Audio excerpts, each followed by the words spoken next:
Halo guys, kembali lagi bersama Mimin di channel Nah Series. Bagaimana nih kabar kalian hari ini? Semoga masih diberi kesehatan, kelancaran, dan ketenangan ya. Dan pada video kali ini, Mimin hadir kembali untuk meneruskan alur cerita dari Chen Ping'an dalam Sword of Kami episode 3 dan 4. Yang mana pada Sword of Kami episode 3 dan 4 ini menceritakan Chen Ping'an yang akhirnya memutuskan untuk balas dendam kepada Pericai. Dan Ping'an juga harus melawan Fu Nanhua meskipun Chen Ping'an sekarang masih menjadi manusia biasa dan bukan kultivator. Dan seperti apa alur cerita selengkapnya, jangan lupa pencet tombol like dulu jika kalian suka. Dan kita langsung saja masuk ke alur ceritanya.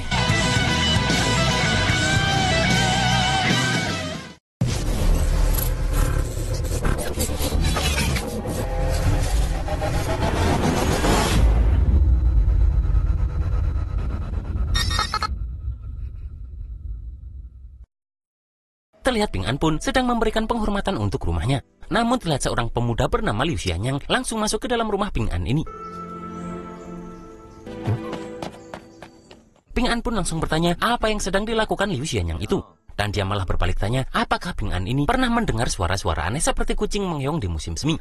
Namun Ping'an bertanya apakah menurut Liu Xianyang ini suara itu berasal dari Song Jixin yang menirukan suara. Di sini Liu Xianyang ini tak sengaja menghancurkan ranjang milik Ping'an. Dan Liu Xianyang memberitahu bahwa dia menemukan pekerjaan untuk Ping'an yang bisa menghasilkan uang, yaitu pergi ke toko pandai besi untuk menggali sumur bersama Master Wan, si penempa pedang. Karena itu lebih baik daripada Ping'an harus menjadi pengirim surat. Namun tiba-tiba Ping'an merasakan sakit di dadanya yang berasal dari jembatan keabadiannya. Liu Xianyang pun mengira jika Ping'an ini sakit karena melihat tempat tidurnya rusak, dan dia berjanji akan membantu memperbaiki itu nanti. Di sini akhirnya Liu Xianyang berpamitan untuk pulang dan meminta Ping'an mencarinya jika Ping'an tertarik dengan pekerjaan tadi. Namun sebenarnya Liu Xianyang ini sudah merasakan keanehan dari Ping'an tersebut. Saat berjalan pulang pun, Liu Xianyang langsung terhenti karena melihat Zigui yang sedang menyapu. Namun Zigui yang melihat Liu Xianyang sedang menatapnya dengan mesum, langsung menghajar menggunakan batu di situ. Sementara di tempat lain, terlihat Lu Chen masih membuka jasa ramalnya. Melihat Liu Xianyang yang lewat, di sini Lu Chen berkata bahwa dirinya merasa akan ada pertumpahan darah dan tragedi dalam waktu dekat setelah Lu Chen melihat kulit Liu Xianyang yang tampak seperti minyak panas yang mendidih. Namun mendengar itu, di sini Lu Xianyang langsung marah. Dan Lu Chen berkata jika hanya dengan membakar dupalah maka kestabilan akan tercapai. Mendengar itu pun, Liu Xianyang langsung akan membakar kios Lu Chen itu, dan hal itu pun membuat Lu Chen langsung kabur. Dan Liu Xianyang berjanji akan menghajar Lu Chen setiap kali mereka bertemu.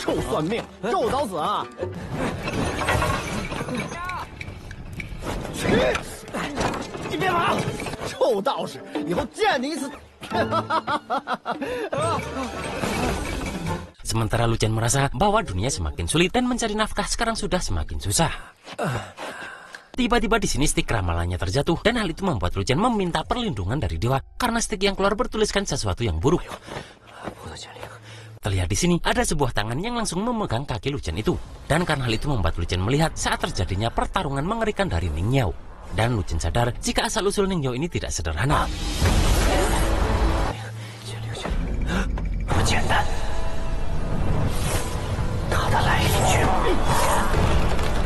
Lu Chen yang sangat ketakutan pun pura-pura tak melihat Ning Yao ini dan berusaha meninggalkannya. Namun terlihat Ning Yao yang sudah terluka parah pun terus memegangi kaki Lu Chen ini. Di sini Lu Chen meminta agar Ning Yao membiarkannya pergi. Dan dia berjanji jika kelak Lu Chen akan membantu Ning Yao menemukan tempat di pegunungan indah dengan air yang jernih. Namun tiba-tiba di sini pedang terbang Ning Yao ini langsung menodong Lu Chen ini. Yang mana karena hal itu membuat sikap Lu Chen yang tadi kocak kini langsung berubah menjadi seakan-akan berwibawa. Bahkan di sini Lu Chen langsung bersedia menyelamatkan Ning Yao tadi. Dan di sini Lu Chen meminta pedang terbang itu pergi ke pohon belalang tua dan membawa daunnya ke sini. Dan Lu Chen berjanji akan menjaga Ning Yao di tempat ini. Kemudian Lu Chen pun meminta pedang itu untuk pergi karena jika tidak maka Ning Yao akan mati. Setelah itu di sini Lu Chen menghitung untuk mencari tahu kemana dirinya akan membawa Ning Yao pergi dan membuatnya bisa tetap bertahan hidup.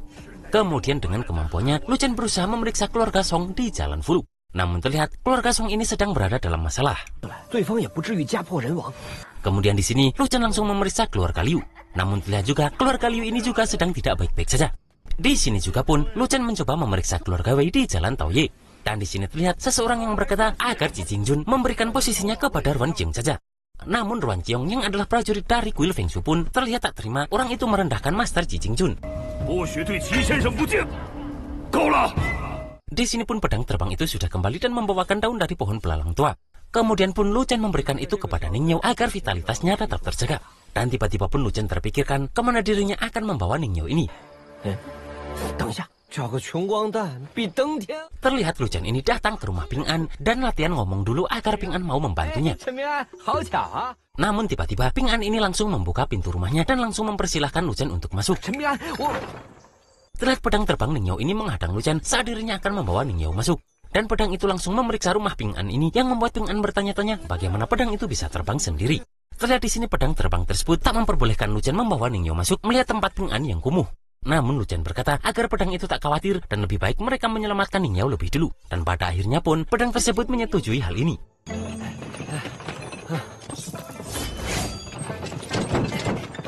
Kemudian di sini Lu Chen meminta Ping An untuk membawa Ning Yao masuk ke dalam. Namun Ping An kebingungan karena dirinya tak berani menyentuh wanita. Namun Lu Chen berkata jika lebih baik menyelamatkan nyawa Ning Yao lebih dulu daripada harus memikirkan etika di saat seperti itu. Maka dari itu pun Ping An membawa Ning Yao masuk dan meletakkan di atas tempat tidurnya. Ping An pun bertanya kepada Lu Chen kenapa nona ini bisa terluka begitu parah. Dan di sini Lu Chen mengarang cerita dengan berkata jika Ning Yao jatuh saat naik ke atas gerbang gapura dengan semangatnya. Mendengar itu pun pedang terbang ini marah karena kebohongan Lu Chen itu. Kemudian di sini Ping An bertanya apa yang harus mereka lakukan sekarang. Dan Lu Chen berkata agar sekarang Ping An membantu nona ini ganti pakaian bersih lebih dulu. Kemudian Ping An harus pergi ke toko obat untuk mengambil ramuan agar energi Ning Yao bisa terisi kembali. Mendengar itu Ping An terkejut karena Ning Yao pasti akan memukuli Ping An setelah dia bangun karena bajunya diganti oleh pria lain. Dan di sini Ping An berpikir untuk meminta tolong kepada Zigui saja karena dialah satu-satunya gadis terdekat dari rumah Ping An. Namun Lu Chen meminta agar Ping An saja yang melakukan itu. Dan di sini pun Ping An hanya bisa mengikuti permintaan Lu Chen tersebut. Terlihat di sini pedang itu langsung menodong Lu Chen kembali. Namun Lu Chen meminta pedang itu tak salah paham karena Ping An hanya ingin membantu tuannya itu untuk berganti baju dan bukan untuk hal-hal yang tak senonoh. Dan di sini pedang terbang tersebut menyerang Ping An untuk memeriksa kebenarannya. Namun Lu Chen langsung menahan pedang tersebut dan meminta Ping An untuk segera mengganti baju Ning Yao ini. Di sini Ping An malah terkesima setelah melihat wajah cantik Ning Yao itu. Dan hal itu membuat Lu Chen meminta Ping An untuk cepat dan jangan bengong lagi. Setelah itu pun, di sini Lu Chen memberikan resep obat dan meminta Ping An untuk segera mencari bahannya. Namun sebelum pergi, di sini Ping An meminta pada Lu Chen jika Ping An tiba-tiba mati, apakah Lu Chen bisa membantu Ping An terlahir kembali menjadi anak dari kedua orang tuanya. Di sini Lu Chen pun langsung mengangguk setelah melihat jembatan keabadian Ping An ini. Saat Ping An akan pergi pun, di sini Lu Chen bertanya kenapa Ping An mau menolong Ning Yao padahal mereka bertemu secara kebetulan. Namun Ping An hanya menjawab jika hanya orang bodoh yang tak mau menolong gadis cantik. Tak lama setelah itu pun Ning Yao ini mulai sadarkan diri. Agar terhindar dari kemarahan Ning Yao, Lu Chen berkata bahwa memang dirinya lah yang membantu Ning Yao. Namun yang menggendong ke rumah, membuka topi, mencuci muka dan mengganti pakaian Ning Yao, semua itu dilakukan oleh Ping An. Namun bukannya marah, Ning Yao ini malah terlihat sangat berterima kasih kepada Lu Chen ini. Dan di sini Ning Yao bertanya siapa nama Daois di depannya itu. Lu Chen pun memberitahu jika dia bernama Lu dan bermarga Chen, namun tak ada gelar Dao di depannya. Dan di sini Lu Chen meminta Ning Yao tak menyalahkan Ping An meski yang dilakukan Ping An tadi di luar etika. Menyadari Ning Yao bukan berasal dari provinsi Don Baoping ini, Lu Chen pun bertanya apa tujuan Ning Yao ke sini. Dan Ning Yao mengatakan jika dia mendengar bahwa Master Wan, sang pembuat pedang terbaik di benua ini membuka toko pedangnya di tempat ini. Maka dari itu Ning Yao datang dan untuk meminta tolong agar Master Wan itu membuatkan pedang yang berguna untuknya. Namun Lu Chen mengatakan bahwa jika meminta Master Wan menempa pedang sendiri itu tidaklah mudah. Tak lama kemudian Ping An ini sudah kembali dan langsung terpaku melihat kecantikan Ning Yao ini. Dan dengan cepat Ning Yao memperkenalkan namanya yang berasal dari marga ayahnya yaitu Ning dan marga ibunya yaitu Yao. Namun di sini semua orang tertawa saat Ping An mengenalkan namanya. Karena meski namanya adalah Chen Ping An, namun marga ayah dan ibunya sama-sama bermarga Chen. Padahal kalau digabung seharusnya namanya tadi Chen Chen ya kan? Kemudian pun Lu Chen menyuruh agar Ping An segera meramu obat seperti yang sudah dia tulis dalam kertas resepnya. Bahkan untuk 10 hari ke depan, Lu Chen akan menyerahkan semua ini kepada Ping An. Namun Ping An mengatakan jika sebaiknya Lu Chen mengawasi secara langsung karena semua ini terkait masalah hidup dan mati. Di sini Lu Chen beralasan bahwa dirinya harus pergi ke negeri Nanjian untuk menghadiri upacara. Namun di sini Ping An pun mengaku bahwa dirinya tak bisa membaca. Di sini Lu Chen pun berkata bahwa Ning Yao pasti bisa membaca resep obat itu. Dan Lu Chen meminta Ping An menyimpan resep obat itu baik-baik karena sebagian besar buku di kota kecil ini berasal dari koleksi pribadi Lu Chen yang mana tidak mudah untuk membelinya. Dan kemudian pun Lu Chen ini berpamitan kepada Ning Yao.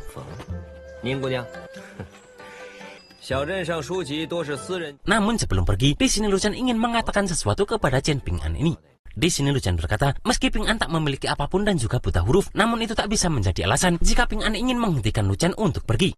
Namun Ping An mengatakan bahwa dirinya tak bisa menjaga Ning Yao karena tak punya banyak waktu lagi sekarang.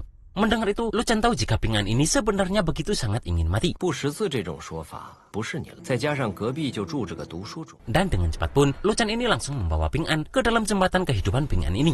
Di sini terlihat sosok perisai yang menghancurkan jembatan keabadian Ping An ini.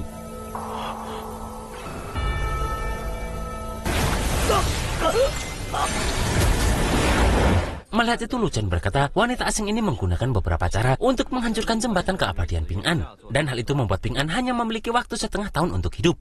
Namun menginginkan kematian bukanlah mentalitas yang seharusnya dimiliki seorang pemuda. Dan meski jembatan keabadian Ping An terputus, namun masih ada cara bagi Ping An untuk bertahan hidup. Dan melihat Ping An yang sangat ingin mati itu, Lu Chen bertanya, apakah menurut Ping An hidup saja sudah bagus atau kalaupun mati tidak masalah? Dan pernahkah Ping An berpikir apakah Ping An bisa beruntung bertemu dengan orang tuanya lagi di kehidupan selanjutnya? Dan Lu Chen bertanya, apakah saat orang tuanya melihat Ping An mati, mereka dengan senang hati akan menyambut Ping An ini? Dan jika Ping An bunuh diri, apakah mereka bisa berinkarnasi dengan tenang?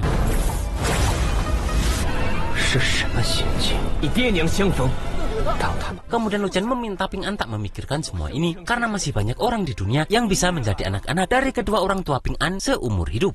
Bahkan orang sekelas Master Sekte Zhangzong tak memiliki kemampuan luar biasa memilih tempat reinkarnasi. Apalagi itu hanyalah Ping An, orang miskin yang tak punya uang untuk makan 3 kali. Namun mengingat hutang budi Lu Chen kepada Ping An, maka Lu Chen akan mengatakan 3 hal kepadanya. Hal pertama, setelah Ning Yao pulih, maka Ping An harus pergi ke Master Wan untuk menjadi muridnya dan untuk mencari perlindungannya. Dan hal kedua, Lu Chen sering pergi ke Sungai Langjiao untuk menyentuh batu dan menangkap ikan dan udang. Dan mungkin Ping An akan mendapatkan peluang di sana. Dan untuk hal yang ketiga, Lu Chen pernah mengatakan pada Ping An. Kemudian pun, Lu Chen ini langsung pergi. Namun karena gerobaknya tersangkut pintu rumah Ping An, Lu Chen pun langsung meminta Ping An untuk membantu. Dan kemudian Lu Chen meminta Ping An untuk menjaga koin tembaga karena itu cukup berharga. Namun karena masih tak tega, di sini Lu Chen memberikan sedikit nasihat untuk Ping An. Dan Lu Chen berkata, bukan salah Ping An jika orang tuanya meninggal dalam usia muda. Kemudian Ping An harus memilih apakah dirinya akan tetap hidup sulit ataukah akan terus menderita karena orang tuanya. Dan sambil pergi Lu Chen berkata, jika mereka tetap harus berusaha untuk hidup. Mendengar itu Ping An baru mengakui jika Lu Chen tersebut bukanlah seorang pembohong melainkan seorang dewa. Setelah itu di sini Ping An meminta Ning Yao tinggal di sini jika dia tak keberatan. Namun Ning Yao bertanya bagaimana dengan Ping An. Di sini Ping An berkata jika dirinya kenal seseorang bernama Liu Xianyang dan Ping An bisa tinggal dengan Liu Xianyang selama 2 hari. Di sini Ping An juga meminta agar Ning Yao memberikan koin tembaga itu kepada Liu Xianyang jika nanti ternyata Ping An tak kembali. Namun jika menurut Ning Yao itu merepotkan, maka tak apa-apa jika Ning Yao tak melakukan itu. Di sini Ning Yao mengaku jika sebenarnya dia mendengar semua apa yang dibicarakan Lu Chen pada Ping An. Dan di sini Ning Yao mengatakan banyak hal untuk menasihati Ping An ini.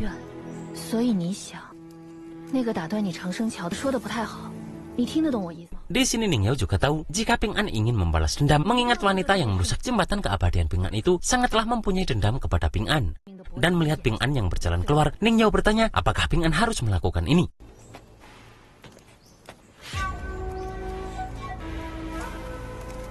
Di sini Ping An mengatakan tak peduli itu orang atau seekor serangga kecil, jika mereka memiliki sikap maka baru mempunyai martabat. Karena Ping An teringat perkataan Master Ji yang menceritakan kisah tentang seekor burung yang mencoba mengguncang pohon.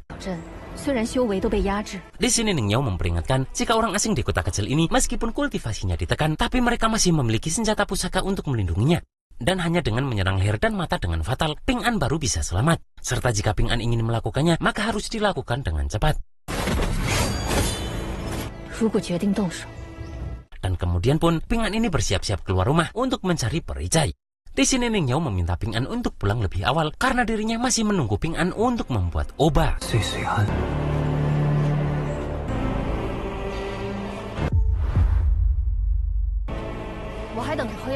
Tak lama kemudian pun Chen Ping An sudah sampai di kota untuk mencari perisai ini. Melihat ada elang terbang, Chen Ping An pun langsung terfokus dengan itu.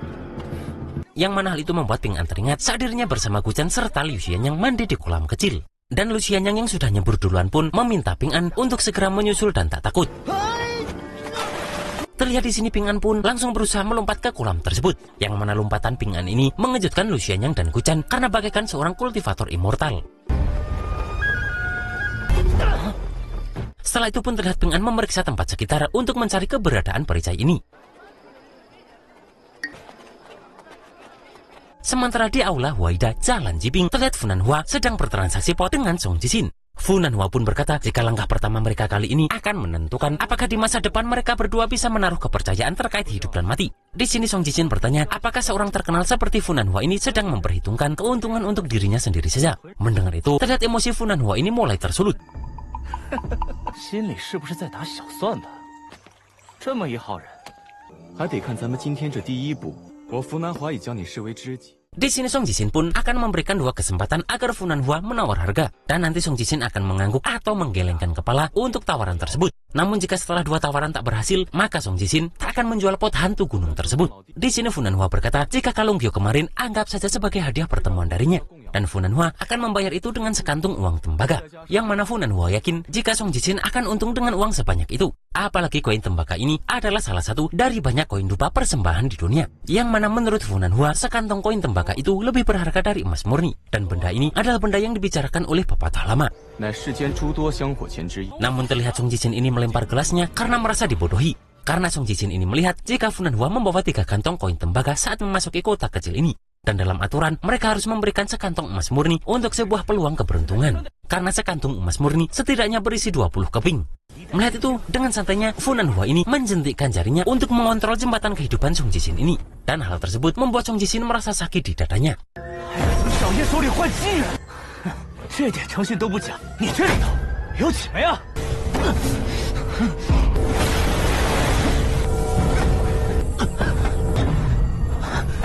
Di sini Fu Nanhua akan mengajukan penawaran lagi karena belum ada kesepakatan dalam negosiasi pertama. Dan Fu Nanhua akan membeli pot hantu gunung Song Jixin ini seharga 24 keping emas. Mendengar itu, terlihat Song Jixin ini langsung tertawa. Di sini Song Jixin pun sudah mengira jika seorang dewa gunung pasti akan berperilaku seperti itu. Dan di masa depan Song Jixin ingin seperti Fu Nanhua yang bisa membunuh orang hanya menggunakan sentikan jari saja.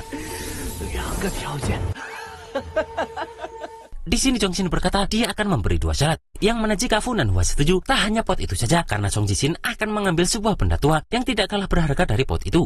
Di sini Fu Nanhua pun meminta Song Jixin untuk mengatakan apa kedua syarat itu. Dan pertama Song Jixin meminta agar Fu Nanhua memberikan 3 kantong tembaga emas murni itu.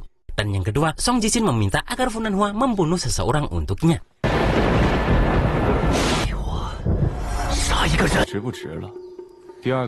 Sementara Ning Yao yang sedang berkultivasi pun sadar jika pedangnya bergerak sendiri.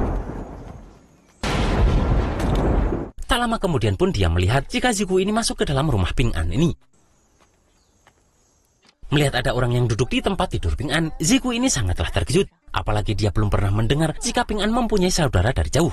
Ning Yao pun meminta Zigui pergi karena Ping An tak berada di rumahnya. Namun Zigui mengaku jika dia datang ke sini untuk memeriksa apakah ada yang kurang di rumah Ping An ini. Karena Zigui yang tinggal di sebelah rumah Ping An sebentar lagi akan pindah. Dan mungkin akan banyak barang yang bisa ditinggalkan untuk Ping An ini. Karena selama beberapa tahun ini Ping An menjalani hidup yang sulit. Menyadari Ping An sedang mencari perisai, Zigui pun bertanya apakah Ning Yao tak takut jika Ping An tak kembali. Namun Ning Yao berkata jika kembali atau tidak itu urusan Chen Ping An. Di sini Zigui pun langsung pergi sambil memperkenalkan namanya. Dan dia meminta Ning Yao untuk memanggilnya jika ada yang dibutuhkan. Mendengar nama Zigui, Ning Yao ini merasa bahwa nama itu sangatlah kampungan.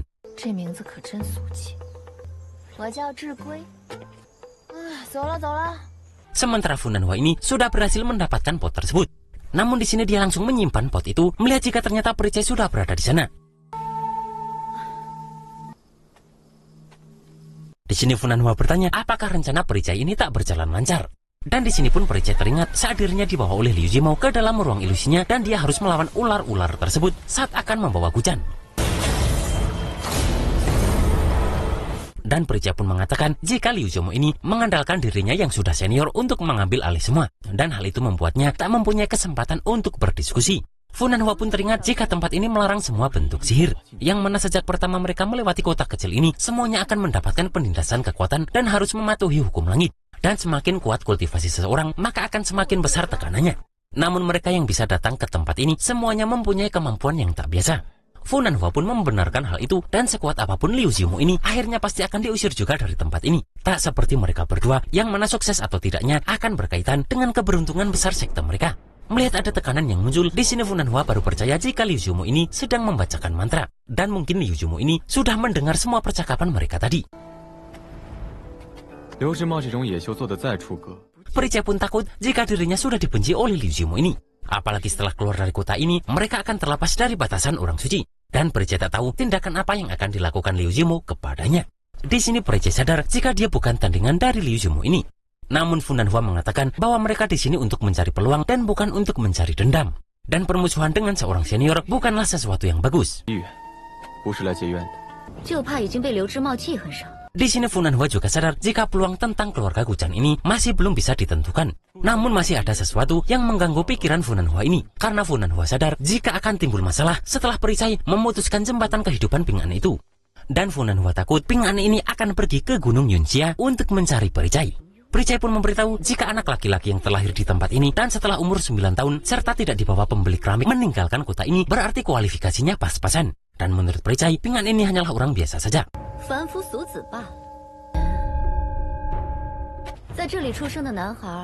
Di sini sebenarnya Perijai tak rela saat disuruh untuk melakukan perjalanan ke kota kecil ini. Dan dia bingung bagaimana menjelaskan pada leluhur sektenya saat dia kembali tak membawa keberuntungan.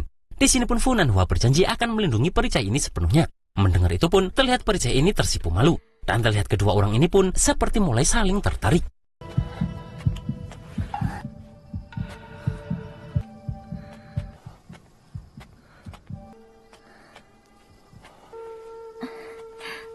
Di sini pun Perijai bertanya kenapa kelopak matanya kedutan terus.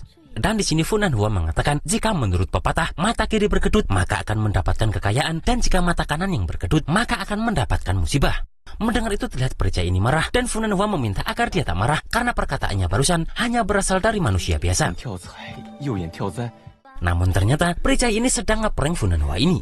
Terlihat di sini jembatan kehidupan Fu Nanhua bergejolak karena nyaris saja dirinya dibuat kacau oleh Perijai ini, yang mana hal itu bisa membuat kultivasinya mengalami kemunduran yang besar. Dan karena hal tersebut, Fu Nanhua akan membunuh siapapun orang yang mengacaukan pikirannya. Di sini pun secara diam-diam Fu Nanhua ini berusaha untuk membunuh Perijai.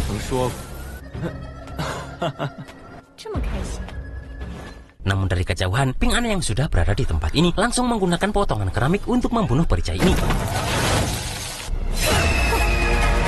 Terlihat potongan keramik tersebut berhasil mengenai leher dari Perijai, yang mana karena hal tersebut Perijai ini seketika langsung meninggal. Sementara Liu Xiaomu merasa ada keanehan setelah melihat garis di tangannya bersinar. Ibu Guchan yang melihat itu pun bertanya apa yang terjadi. Dan Liu Xiaomu memberitahu jika dirinya pernah menggunakan teknik rahasia untuk menanam jimat memohon kematian pada Ping An. Dan dia juga menggunakan sihir untuk membuat Ping An dan Cai Jinjian bermusuhan.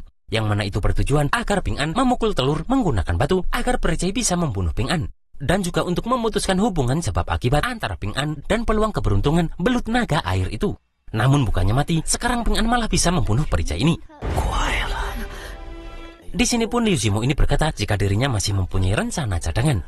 Namun Ibu Guchan meminta agar Liu Xiaomu ini melepaskan Ping An karena sekarang Guchan sudah menjadi muridnya. Namun terlihat Liu Xiaomu ini marah mendengar permintaan Ibu Guchan tersebut.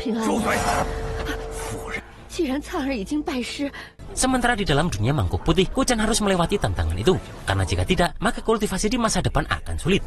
Terlihat di sini, Guchan ini dibawa ke dalam lapisan kedua di dunia mangkuk putih itu.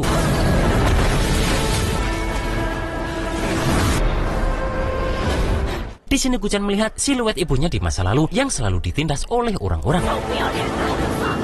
Guchan pun berusaha mengajar orang-orang itu, namun terlihat dia tak bisa karena mereka hanyalah sebatas bayangan saja. Di sini Guchan hanya bisa menangis melihat ibunya tersebut ditindas. Namun di sini dia melihat bayangan Chen Ping An yang menolong Guchan tersebut. Bahkan Ping An ini pun rela dihajar oleh orang-orang demi melindungi ibu Guchan tersebut.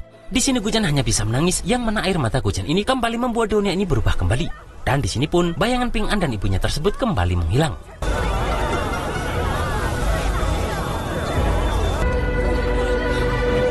Kemudian Guchan pun terpaksa memberanikan diri untuk melawan monster belut itu. Yang mana di sini belut kecil pemberian Ping An itu kembali lagi.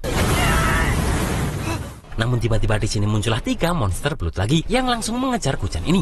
Bahkan Kuchan ini pun harus terjatuh ke dalam dunia mangkuk putih ini lebih dalam. Sementara Funan Hua ini merasa jika apa yang dilakukan Ping An kepada Perisai ini sangatlah kejam. Dan apakah Ping An melakukan itu karena peristiwa yang terjadi di Jalan Jiping antara Ping An dan Perisai?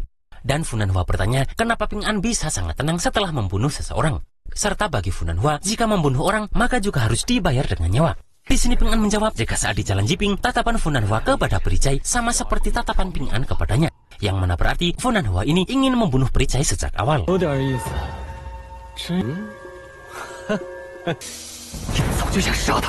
Mendengar itu, meski di sini Funan Hua tak bisa membunuh Ping An, namun jika tak melakukan apapun, maka reputasi kota naga tuanya akan jatuh. Dan melihat gerakan Ping An tadi, sikap tubuh Ping An itu jauh melebihi orang biasa. Funan Hua juga berkata, jika sebelumnya Ping An masih mempunyai kesempatan untuk mendapatkan pencapaian tinggi, namun sekarang hal itu sudah mustahil. Dan di sini pun Funan Hua ini langsung menyerang Ping An menggunakan jentikan jarinya. Kemudian pun terlihat Funan Hua ini berusaha kembali menyerang Ping An. Namun terlihat dengan cepat Ping An ini bisa menghindari serangan tersebut. Dan Ping An ini pun berusaha menyerang Funan Hua tersebut menggunakan potongan keramik tadi. Namun di sini Funan Hua ini berhasil mematahkan tangan kanan Ping An. Di sini pun dengan cepat Ping An berusaha menyerang kembali menggunakan tangan kirinya. Namun terlihat Funan Hua ini terus-terusan menekan Ping An tersebut.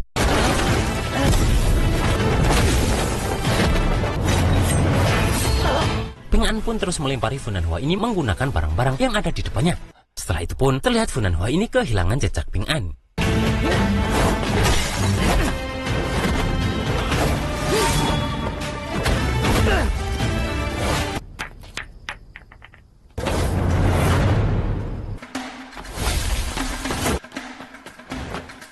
Di sini pun tiba-tiba Ping An menyerang dari belakang. Namun di sini pula Funan Hua itu berhasil memukul perut Ping An ini.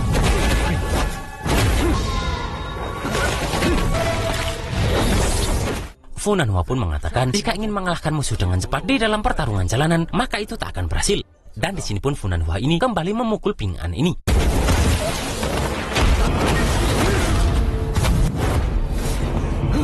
Namun Funan Hua dikejutkan karena tiba-tiba saja Ping An ini bisa menyerang dari arah lain.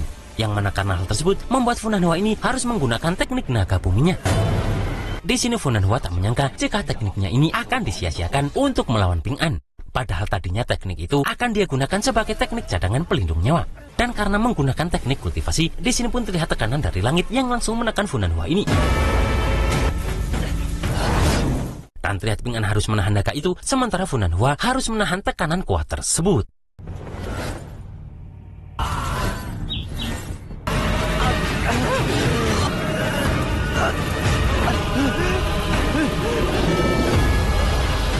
Dan itulah guys alur cerita Sword of Coming episode 3 dan 4 ini. Di sini mulai terlihat ya kalau doa ini mulai menarik.